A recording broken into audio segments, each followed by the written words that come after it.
Where are you right now? Not the city. The room. The specific physical space you're in at this exact moment. The walls. The door, open or closed. The darkness behind your screen that the brightness of what you're reading is making thicker. I'm asking because what I'm about to tell you is going to change how that space feels.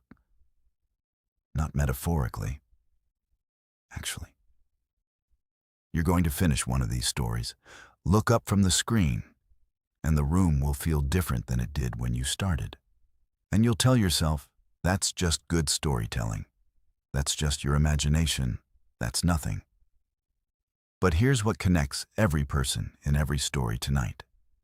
Every single one of them had a moment exactly like that. A girl on a porch whose hands wouldn't stop moving. A woman on a highway who felt something shift in the dark car next to her. A man who built his own house and noticed, on the very first night, that the silence felt like it already had someone in it. They told themselves it was nothing. They were wrong. And before tonight is over, I'm going to ask you that question one more time. Where are you right now? Think carefully before you answer. Because the thing that runs through every story tonight, the single thread, is this. It was already there. Before they noticed, before they felt it. Already present, already patient, already waiting for them to arrive.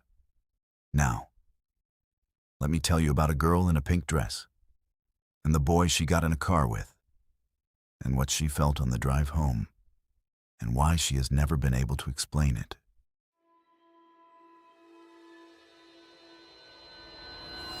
May 1978, Bath Township, Ohio. Bridget has been on the porch for 20 minutes, and her hands will not stop moving. She's smoothed the dress 12 times. She knows because she counted, to give her hands something deliberate to do.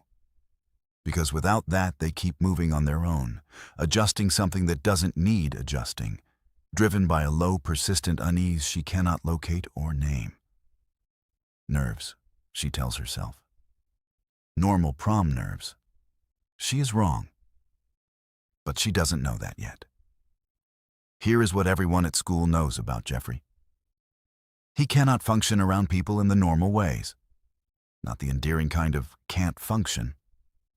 Something more specific.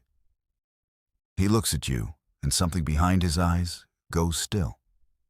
Focused in a way that makes you want to look somewhere else before you've understood why.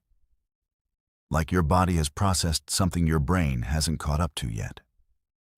He asked her in the hallway between second and third period. 3 attempts before the full sentence came out. She said yes because no one else had asked. She wanted to go, and how bad could one night be? She's smoothing her dress for the 13th time and revising that estimate. His car turns the corner. He steps out. Vest, bow tie, no tuxedo. She registers this. 3 weeks on the dress they won't match. And she knows it's the least important thing about tonight, and she absolutely cannot stop thinking about it. He walks toward her, and he is shaking. Not nervously shifting, shaking, full body, continuous. Like something underneath him is vibrating at a frequency just below hearing. He reaches for the corsage box, tries to pin it to her dress. His hands won't cooperate. The pin skips. He tries again. The corsage trembles in his fingers. Her mother comes outside, takes the pin, attaches it in 3 efficient movements, with the expression of a woman who has decided not to say anything. Steps back, raises the camera, and in the half-second before the shutter, while her mother is looking down to frame the shot, Bridget watches Jeffrey's eyes move to the house. Not to her, to the house, window to window, roof to foundation, slow and methodical. The way you look at something you are committing to memory. The way you look at something you intend to come back to. The shutter clicks. Later, 13 years later, She will take this photo out and look at it under good light. And she will see what she missed at 16. His eyes are not looking at the camera. They are looking at something just past it. Something she has never been able to identify. Something that was never in the frame. They get in the car. She tries conversation. Single syllables back. She looks out the window at the street sliding past and tries to locate the feeling that started on the porch and hasn't gone away. Then, somewhere between her street and the school, it changes. The closest she has ever come to describing it. Like, the temperature in the car dropped 2 degrees with no physical cause. Like the air between us shifted quality. Like something that had been absent was suddenly present. And the thing that was now present was paying attention to me in a way that had nothing to do with Jeffrey paying attention to me. She looks at him. He is looking at the road. His hands on the wheel are perfectly still. His face holds an expression of careful, normal concentration. He looks, in that moment, like something that has learned what a person's face is supposed to do and is doing it correctly. And nothing is wrong. And everything is wrong. She presses toward the door without deciding to. She does not feel warm again for the rest of the night. The gymnasium is loud and hot and full of teenagers performing the most important night of their lives. Jeffrey stands at the edge of the room and watches. Not overwhelmed, not gathering himself before participating. Watching the way you watch a problem you are working through from a safe distance. Moving from face to face with an attention that doesn't belong here, that belongs somewhere colder and more deliberate. Bridget watches him watch. She doesn't have language for what she's seeing. She just knows she needs him to stop. Do you want to get some food? He turns to her, and the relief on his face is total and unguarded. The most genuinely human thing she's seen from him all night. She understands that the relief is from having a reason to stop looking at the room. Yes, I would love that. They walk to the food area. He pulls out her chair, pushes it in behind her with deliberate, careful hands, and walks away without a word. She waits 5 minutes, 10, 15. She gets up, checks every corner of the gymnasium. No Jeffrey. She goes outside. His car is in the lot. She turns, and there he is. Around the side of the building, under a parking lot light, sitting on the curb in his prom vest, with a McDonald's bag in his lap, working through a cheeseburger with the focused calm of a man who has made peace with his choices. She walks over. He looks up and explains, completely sincerely, the food run, the lost stub, the additional cheeseburgers, the waiting. He says it the way you'd report a sensible sequence of events that encountered minor friction but ultimately resolved. She's outside now. He was waiting for her to come outside. Plan worked. She listens to the music pulsing through the gymnasium wall. I want to go home. The drive home is worse. She can't say how she knows. He's driving. She's in the seat. The streets are the same streets. But the thing in the air is heavier now. Denser, like it's been growing all night, and the car is smaller than it was. She presses toward the door and thinks, not deciding to think it, the thought arriving whole. He knows where I live. He stood in front of her house. He scanned it, window to window, roof to foundation, while her mother was looking down at the camera. He was memorizing it. She tells herself to stop, looks out the window, stops it. He pulls up to her house, apologizes, says he wanted the evening to be nice. She believes he means it. And somehow that is the most unsettling part. She gets out, goes inside, listens to the car pull away. and stands in her hallway for one breath before she moves. Because the feeling is gone. The temperature is back. The air is just air again. And the relief, the specific, physical relief of that thing no longer being in the space with her, tells her something she doesn't want to know. Her body knew the whole time. The hands that wouldn't stop moving on the porch. The dress she smoothed 13 times. Something in her already knew what was standing next to her, and was trying, in the only way available to it, to warn her. 1 week later, Jeffrey calls. House party. Would she come? She goes. Curiosity, politeness, something she won't examine too closely. No music, no food. 3 people in a living room that feels like it hasn't had a window opened in months. A table pushed against the wall at an angle she can't account for. Jeffrey's face when she arrives, not warmth. Completion, the expression of someone receiving the last piece of something. He wants to do a seance. Contact the devil, specifically. He says it the way you'd suggest ordering food. Like tonight was always going to be this and everything else was preamble. The other people in the room are not uncomfortable. They look like they've done this before. She looks at the table pushed against the wall. She looks at Jeffrey. She leaves. Doesn't speak. Doesn't look back. Car, home, door locked. She doesn't think about Jeffrey much after that. Not for 13 years. Not until the morning she opens a newspaper and sees his face on the front page, and remembers the temperature in the car, and understands, finally, what her body was trying to tell her on that porch. July 22nd, 1991. Milwaukee. 2 a.m.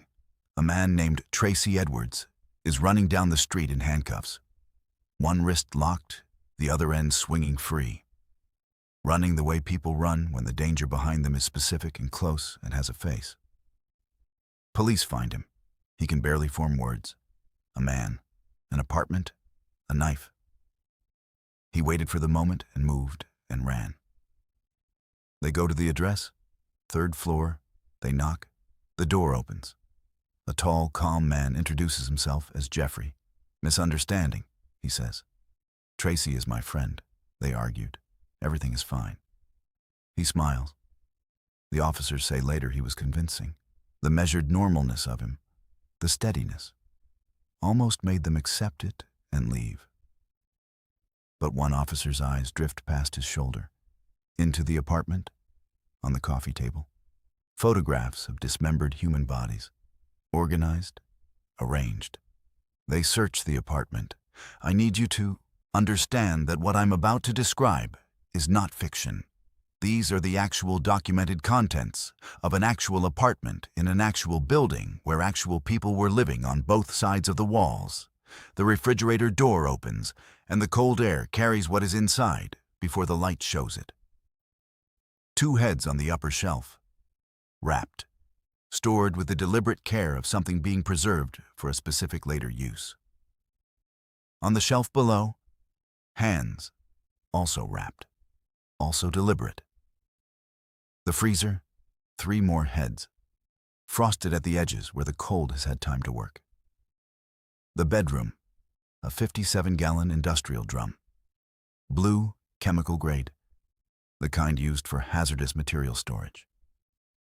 When investigators approach it, the smell reaches them first, a smell that is chemical, and underneath the chemical, something that chemicals cannot fully cover.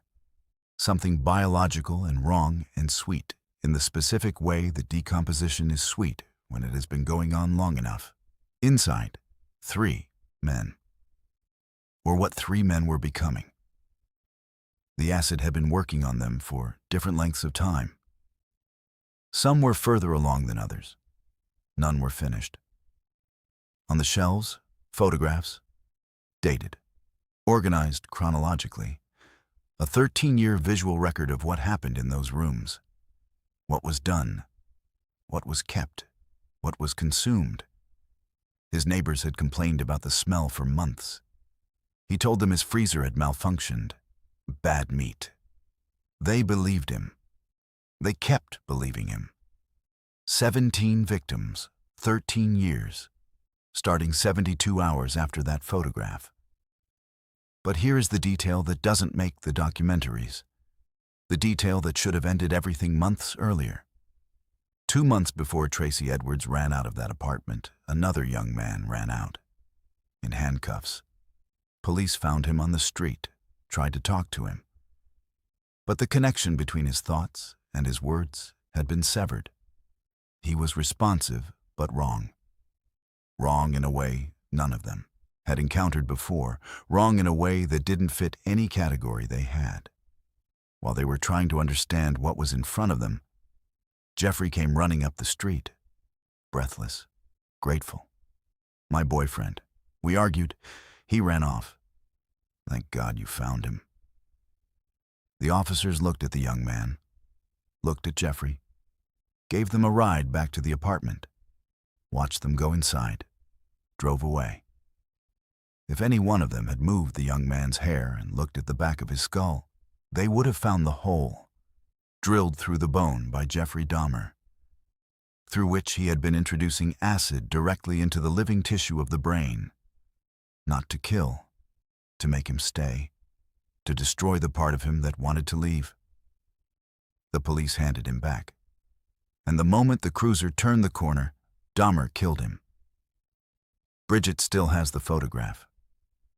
She says the thing she can't put down after 30 years isn't the apartment or the drum or the documented horror of what she now knows.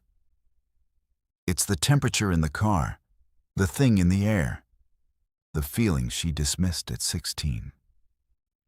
My body knew, she says, before I did. Something in me already knew what was sitting next to me. Then she says the thing that has stayed with me since I first heard it. I've thought for 30 years about the ones who got in the car and couldn't get out. About what they felt in the moment they understood what they were sitting next to. And whether their bodies had been trying to tell them, and whether they heard it. Too late. 2 teenagers in a photograph. One afraid of the dark, one was the dark. And the darkness knew where she lived, and it let her go. And she has never stopped wondering why. Don't close this.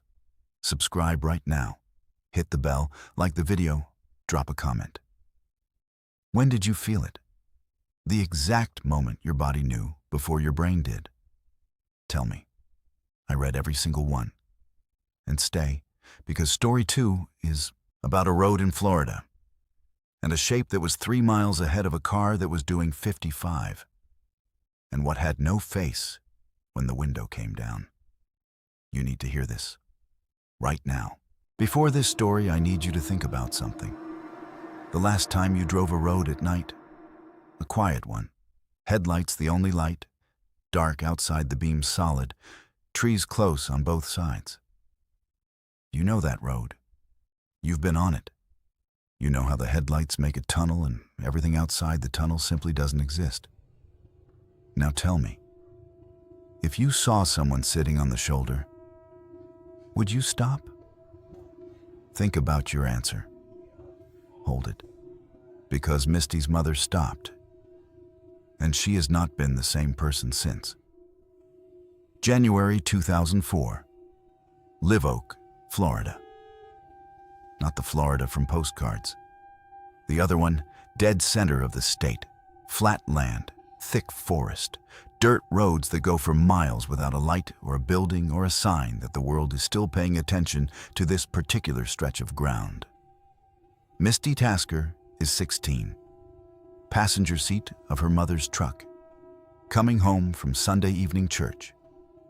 20 minutes, one road, straight shot, except the road is unlit dirt with forest pressed right up to both shoulders the entire way, and nothing between the church and their neighborhood.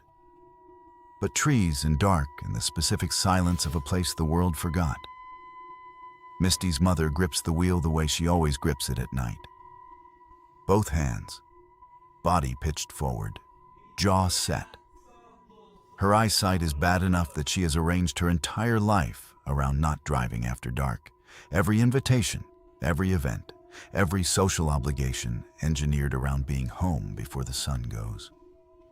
The service ran long. The sun is almost gone.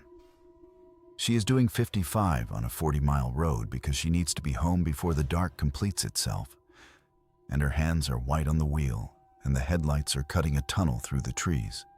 And outside that tunnel is nothing. Misty glances sideways at her mother for no reason.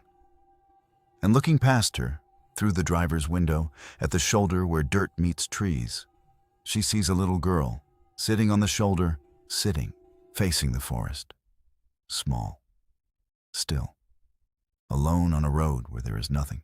No houses, no paths, no cars, no adults, no reason.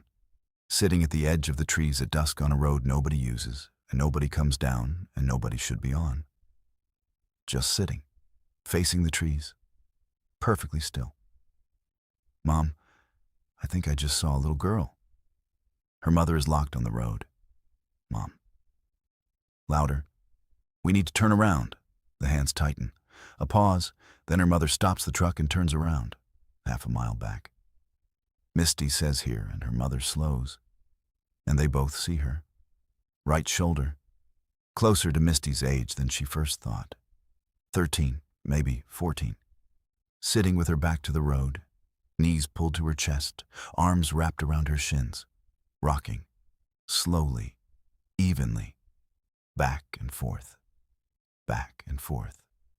with her back to a truck that has pulled up directly behind her on a road with no traffic. She doesn't turn around. She doesn't stop rocking. Misty's mother drives past slowly to get a look at her face first. From 3 feet away, through the window, Misty watches. The girl doesn't react, doesn't turn, doesn't flinch at the engine or the headlights or the mass of a vehicle creeping up beside her in the dark. She rocks, like they aren't there, or like she already knows they are and has already decided something about it. They drive past, turn around. She should be on their left now, in the headlights. She isn't there. Her mother stops the truck. They scan both sides, angles the headlights left, then right. Nothing. They roll that stretch at walking pace. No girl. Her mother picks up speed, makes a decision neither of them says out loud.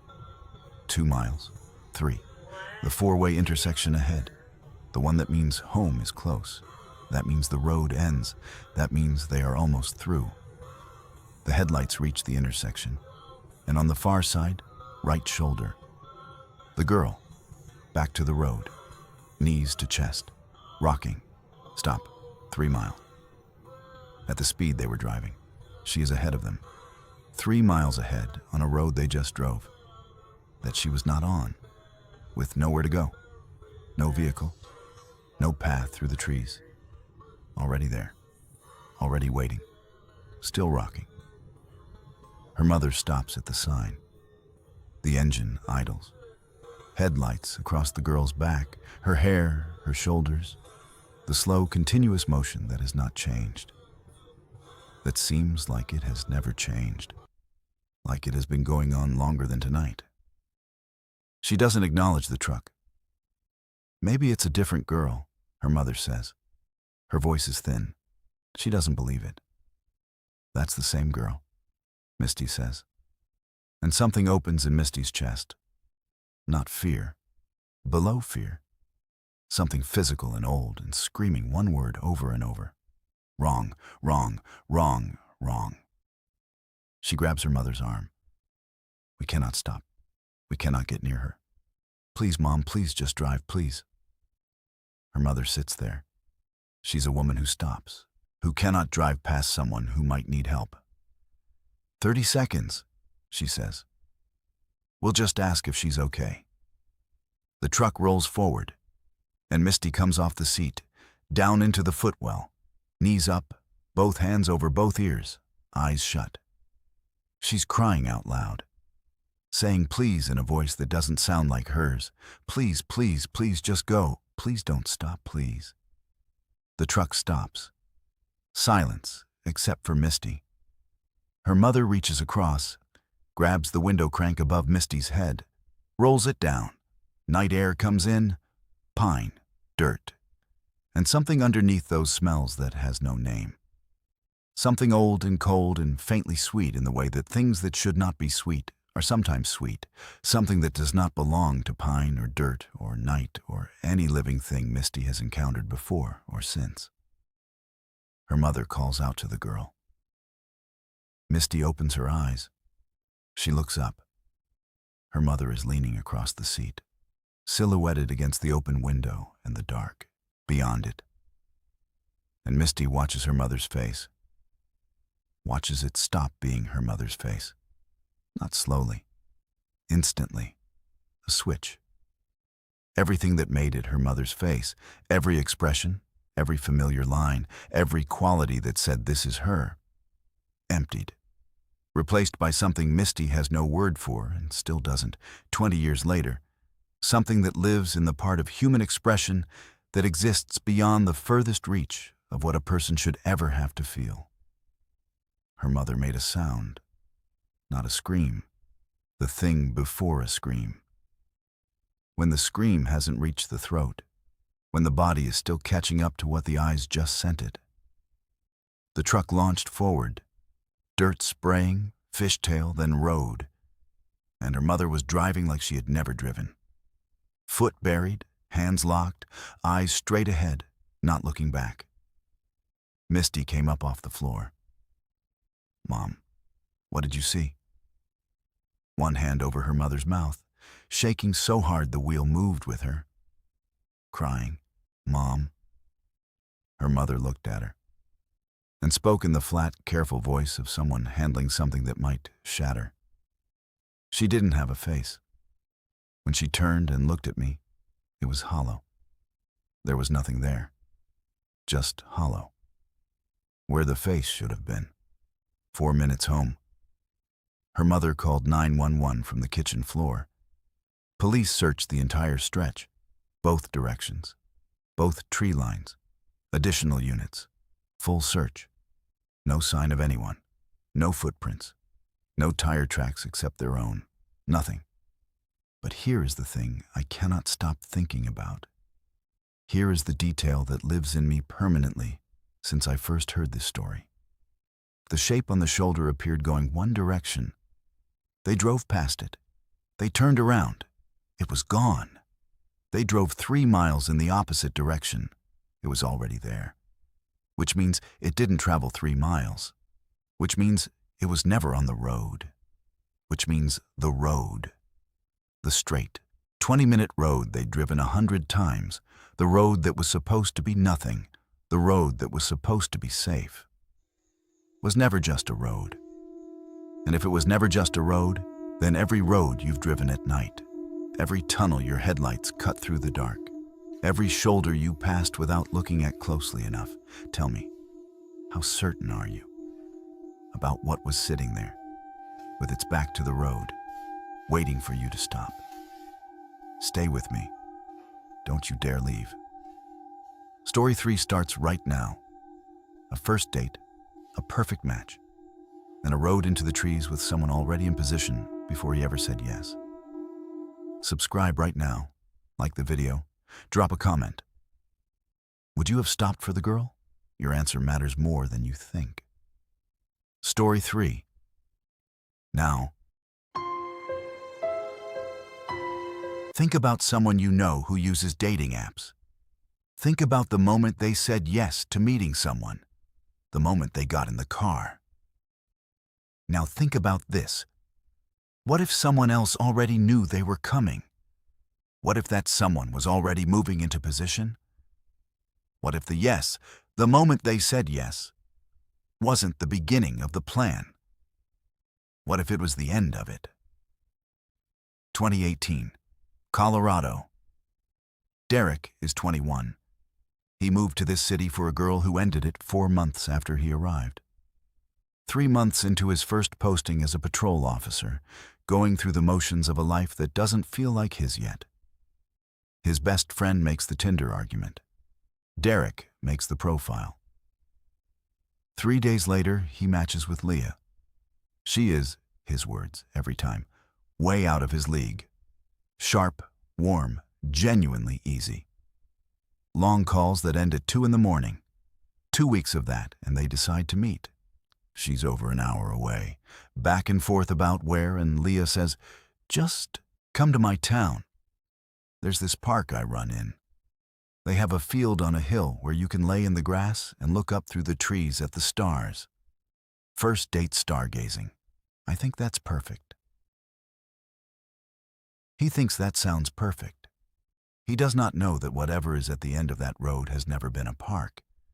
He does not know that the second person is already in the trees, already in position, before he said yes, before he's even read the message. Saturday. He drives out, picks her up from the salon. She comes out smiling, runs to the car. They hug. Easy, real, everything he hoped. "Short drive," she says. She directs him. "Left here, down this road." He slows when she tells him to turn. No sign, no marked entrance. A dirt road pushing into dense forest. Narrow, dark, branches brushing both sides of the car. Is this it? Yeah, not really marked, but it opens up. He pulls in. The road narrows. Trees from both sides, branches on the roof. No lights ahead, no clearing. No indication of anything public or maintained waiting at the end of this. Just the road getting smaller, and the dark getting heavier, and the forest closing behind the car like it's been waiting to. How much further? Not far. He glances at her. She's looking out the window, completely relaxed. Not managing nerves relaxed. Not first date relaxed. The relaxed of someone who knows exactly where they are, who has made this drive before, who knows what comes next. Too comfortable. The words form before he chooses them. And behind them, not thought, physical, his hands tighten on the wheel. Heart rate climbs, eyes go to the mirror. The road behind them is gone. Just dark, like the forest closed the moment they passed through it. 3 months out of the academy. One thing drilled deeper than everything else. Trust the feeling before you understand it, not after. Before. The feeling is not speaking right now. The feeling is screaming. He stops the car. "I'm not comfortable with this road." She turns from the window, patient. "What do you mean?" "I don't think this leads to a park." "It does. I run here all the time." He looks at her. She's smiling, warm, patient. The smile of someone waiting for a small misunderstanding to resolve. And behind the smile, in the region of her eyes, the smile doesn't reach. Something is watching him work it out, measuring how close he is, calculating how much further the road needs to go. He puts the car in reverse. "I think we should go somewhere else." Her voice drops 1 precise degree. Not angry, precise. "You don't trust me. After 2 weeks, you don't trust me." He backs all the way out without another word. Leah is silent, looking out the window, still smiling. He calls dispatch. "Anything come in for this area?" There has. 2 weeks ago, a man filed a report, met a woman online. She directed him down an access road, nearby. When he'd pulled in far enough, a second person came out of the trees. He described the road. It matched. Derek looks at Leah. She's looking out the window, still smiling. He drives her back to the salon. Says nothing. Waits until she's inside. Calls it in. Units there in 12 minutes. Whoever was in the trees was gone. Leah brought in that night. Calm. Cooperative. Said it was a misunderstanding, just wanted to go stargazing. He panicked over nothing. Completely calm. The way you're calm when you've done this before and you know how this part goes. No arrest, no evidence. The person in the trees was never identified. Derek still tells this story. Always ends the same way. Someone was in those trees before I got there. They were there when she texted me that afternoon. They were there when I got in the car. They were in position before I said yes. She knew I was coming before I did. And not far. She said not far because she knew the exact distance. The specific point on that road after which turning around stops being possible. She'd measured it. She knew exactly how far not far was. He stops. I think about what not far means when someone else is doing the measuring. I think about it every time I drive somewhere new. Every time a road goes into trees. Every time someone I'm with seems just slightly too comfortable with where we're going. He doesn't say anything else. He never says anything else.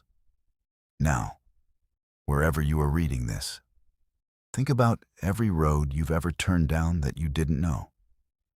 Every time someone said not far and you believed them. Every time you pulled into a dark place because someone you trusted told you it was fine. Think about whether anyone else knew you were coming. Think about whether they were already there. Think about what not far means when someone else is holding the measure. Subscribe. Like. Comment right now. What was the moment in story 3 when you felt it? When did your stomach drop? Tell me.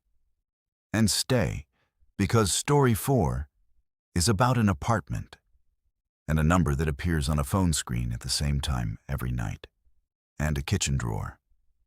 And what's at the back of it? By the end of story 4, you will check your own drawer. I promise you. Right now.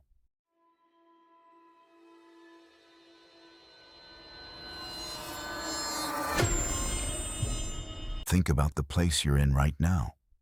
The walls, the floor, the specific way the space holds sound and light and silence. Someone lived here before you. People who slept in this space, arranged things the way they wanted, sat in the dark in the early hours. People who left. But here is the question we don't ask. When does a person stop being present in a space they occupied for years? When they pack their boxes? When they hand over the keys? Or is it possible, is it genuinely possible, that something of what they were remains? In the air, in the walls, in the specific quality of the silence at 3:14 in the morning, on the other side of your bedroom door. 2011, Toronto, Eklund Street. Janet moves into a basement apartment on a Thursday. Good place, big windows for below grade, clean walls, decent price. The landlord, older, soft-spoken, tells her the previous tenant moved out months ago. Apartment's been empty since. She moves in Thursday. Doesn't sleep Friday night. Not can't get comfortable. The other kind, where you lie in the dark and become aware that the space has a quality you didn't anticipate. A thickness. The sense that the air is still holding the shape of whoever was last in it. That you are moving through that shape and it hasn't decided to make room for you yet. She tells herself it's adjustment. Goes to sleep eventually.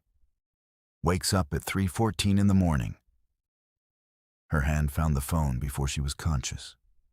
Some reflex responding to something that didn't quite reach the level of sound. 3:14. The apartment perfectly still. And on the other side of the bedroom door, directly on the other side, close enough that if the door had been open, she would have seen whatever was there. Something exhales. Long, slow, deliberate. The exhalation of something that has been holding its breath for a very long time, and has now, in the dark, decided to let it out. She builds the list of explanations, works through them methodically. None of them fit the deliberateness of it, the way it sounds chosen. She picks the closest explanation and holds it tight. She doesn't tell anyone, but it keeps happening. Random nights, no pattern, She'll be deeply asleep and something will pull her upward. Not a sound, a shift in the quality of the air, a pressure change. And she'll look at her phone. 3:14, not 3:13, not 3:15. That number. Every time. And from the other side of the door, sometimes, not always, but enough. The exhalation. Long, slow, like something that knows she's awake now. Like something that has been waiting for her to be. She starts leaving the bedroom door open at night. She tells herself it's airflow. She lies there looking down the hallway toward the kitchen and tells herself what she's looking at is an empty hallway. She looks until she's certain, closes her eyes, opens them, looks again. 6 weeks in, Tuesday. She comes home from work, walks into the kitchen. The chairs, not dramatically moved, just rearranged, placed with the same deliberateness they'd always been placed with, just differently. She lives alone. She is precise about her space. She would notice. She calls the landlord. He's quiet for one beat too long. Has anyone else been in the apartment? No, just me. Another pause. I'll come and have a look. He comes, goes through every window, every lock, every point of entry. Everything secured, nothing forced, locked from the inside, as it should be. He stands in the kitchen, looks at the chairs, and says quietly to himself rather than to her. He used to do that. The room goes very still. What did you say? He looks up. The previous tenant. He rearranged the furniture at night, the kitchen especially. I could never get a straight answer about why. She stares at him. You said he moved out. He did. Then, he died about 2 weeks before you moved in the apartment, alone.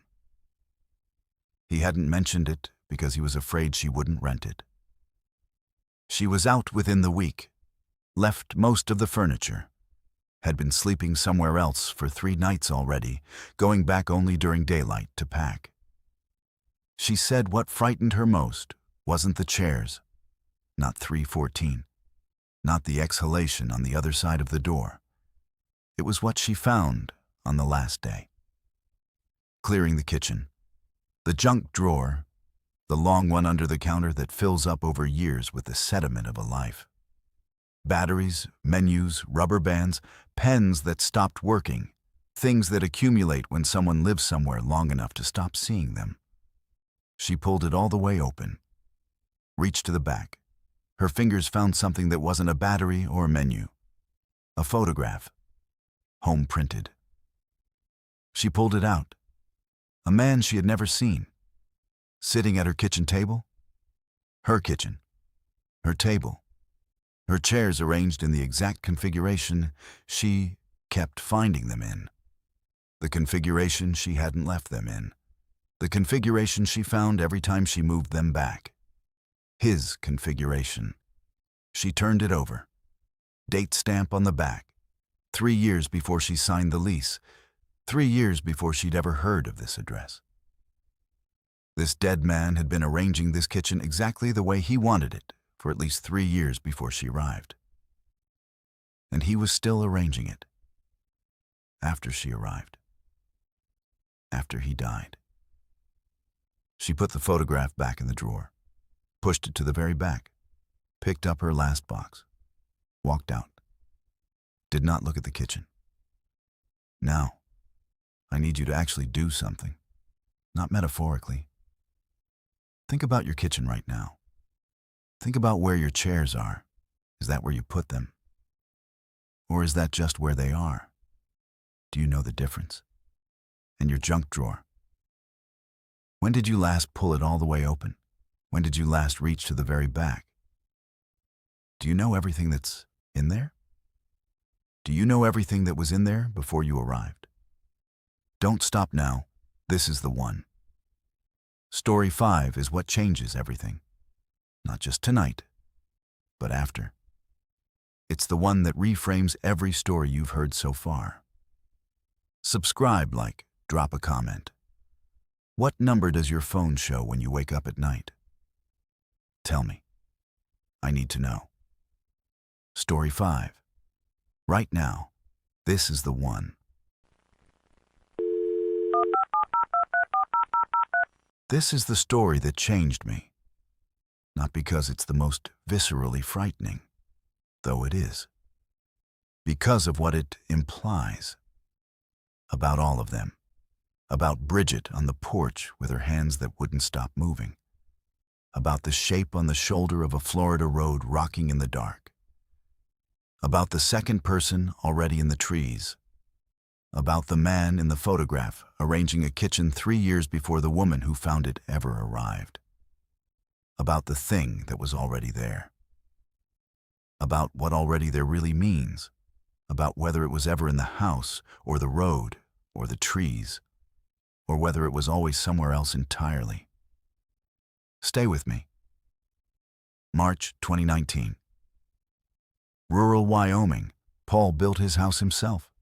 40 years as an electrical engineer, a man who believed, professionally, constitutionally, in the marrow, that every signal has a source.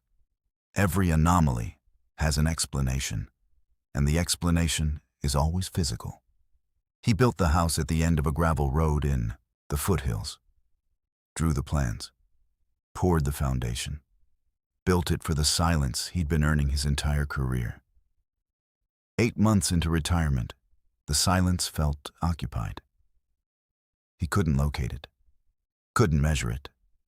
The house was everything he'd designed, but the quality of the quiet, especially at night, especially in the hours just before dawn, felt like the quality of a room that already has someone in it. Present, attentive, aware of him in a way he had no instrument to measure. He told himself it was adjustment. He had his equipment, antennas, receivers, a setup he'd been building for 30 years. He monitored frequencies in the evenings, watched the spectrum, listened. 3 weeks before everything, he found a signal on a dead band, a frequency officially allocated and practically abandoned. Nothing authorized operates there, not static.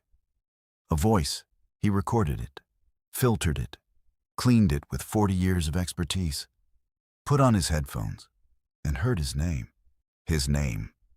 His full legal name, first, middle, last, including a middle name he stopped using in childhood, a name on his birth certificate and no other document he's filed in 40 years, and then a private nickname. His father's name for him when Paul was very small, a name that died with his father, a name Paul has not said aloud to any living person since the funeral. The voice said that name. Then it said his address. Not the county, not the town, his address. The gravel road, the house number he'd assigned himself when he registered the land. The specific address of the house he built that exists in no public database, no GPS system, no listing of any kind. On a dead frequency, in a voice that knows what his father called him. He tested. He eliminated every mechanism he could construct. He could not make any of them fit. The signal came back the next night, and the night after. His name, the private name, his address. On the 4th night, a date. 3 weeks out, spoken once, clearly. He wrote it down. He called a former colleague, described everything. His colleague hit the same dead ends, went quiet. "Are you all right out there by yourself?" "I'm fine," Paul said. He started sleeping with the light on. He hadn't done that since he was 6 years old. And he started sitting with a question he hadn't let himself ask before. The silence that felt occupied from the very first night. Had it felt that way before he found the signal? Or had he found the signal because something wanted him to find it? 1 week before the date, Paul walked his property line. He went to the back where cleared land meets old-growth tree line. Dense, dark even in midday. 8 feet into the trees, fitted into the hollow of a partly dead trunk with the precision of someone who had thought carefully about not being found. A transmitter. Small, matte. Components he didn't recognize from any commercial source. No markings. Painted to match dead bark exactly. Antenna aimed at his house. Someone built this, brought it here, hid it, aimed it at a man with exactly the right equipment to find the signal. His name, his father's name for him, his address, a date, all of it broadcasting from this device in this tree, waiting for him to listen. He photographed it, called the sheriff. The sheriff looked at it, made a call. Federal jurisdiction. People came the next morning, no agency names. They took the transmitter, asked Paul questions that told him more about what they already knew than anything he said did. They told him the device was consistent with classified monitoring equipment. Not commercially available.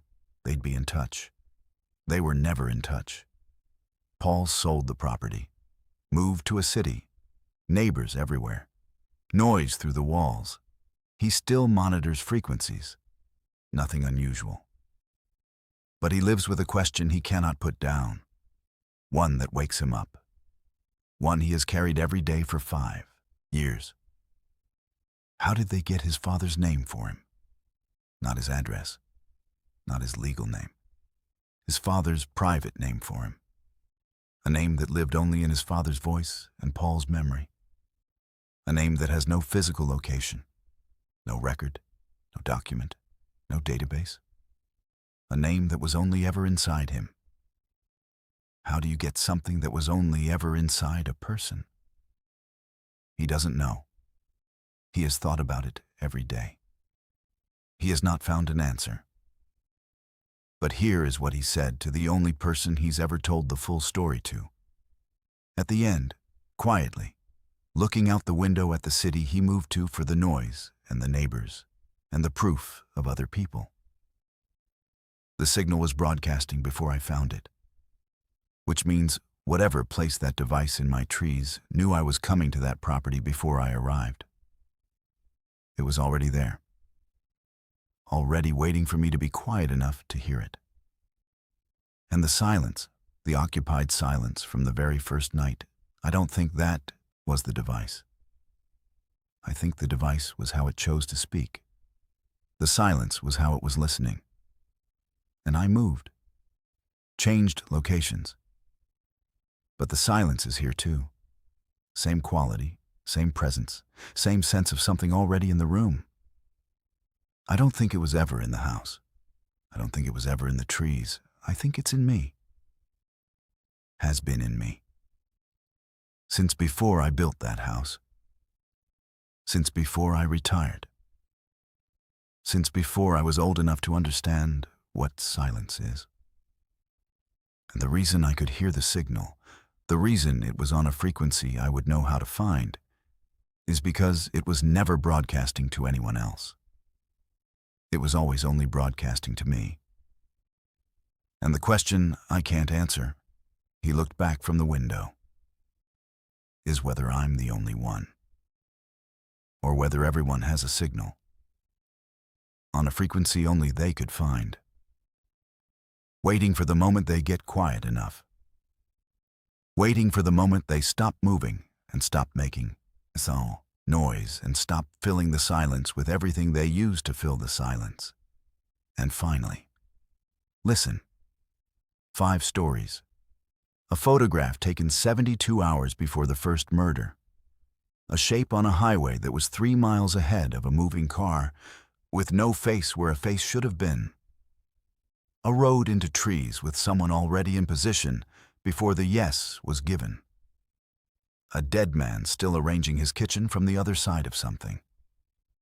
A signal on a dead frequency, carrying a name with no physical location. 5 stories. And in every single one, the person was just living their life. Bridget was going to prom. Misty was going home from church. Derek was going on a first date. Janet was unpacking boxes. Paul was walking his land, the most ordinary possible versions of ordinary days. And it was already there. Before they noticed, before they felt it, before their hands started moving on their own, and they couldn't figure out why. Patient, present, waiting, with the specific patience of something that has no concept of time because it doesn't need one. Because it isn't waiting for a moment. It's waiting for you. Now I'm asking again. Where are you right now? The room, the walls, the door, the silence, if there is silence. How does it feel? Empty? Or does it have that quality Paul described, that thickness, that presence, that sense of something already in the room that was there before you arrived and will be there after you leave? Because here's what Story 5 does to every story before it. If Paul is right, if the signal was never in the house, if it was never in the trees, if it was always in him, then the thing Bridget felt in the car wasn't Jeffrey. The thing on that Florida highway wasn't on the road. Whatever was in that apartment on Eklund Street wasn't the previous tenant. Whatever was in the trees wasn't the second person. They were just the forms it took, the shapes it wore, the frequencies it chose, for each specific person, at each specific moment, when each specific person was finally quiet enough to hear it. And you have been quiet tonight. You have been sitting in your room, in your silence, reading these words. You have been listening, which means it has been listening back. And the chill you just felt, the one running through you right now, reading this line, that's not fear. That's recognition. Your body recognizing something it has always known. The same way Bridget's hands knew on that porch. The same way Misty's body screamed wrong before her mind caught up. Your body has been trying to tell you. The question, the only question left, is the same one Paul has been living with for 5 years. Were you the only one it was broadcasting to? Or has it been broadcasting to everyone? To every person in every room who ever sat in the quiet and felt the silence feel back? And if it has, then it isn't a story. It was never a story. It's a frequency. And tonight, you found it. Thanks for being here. Subscribe right now, hit the bell. You will want the next 5. I promise you they are worse. Like and leave a comment right now before you close this. Tell me, what do you hear in your room right now?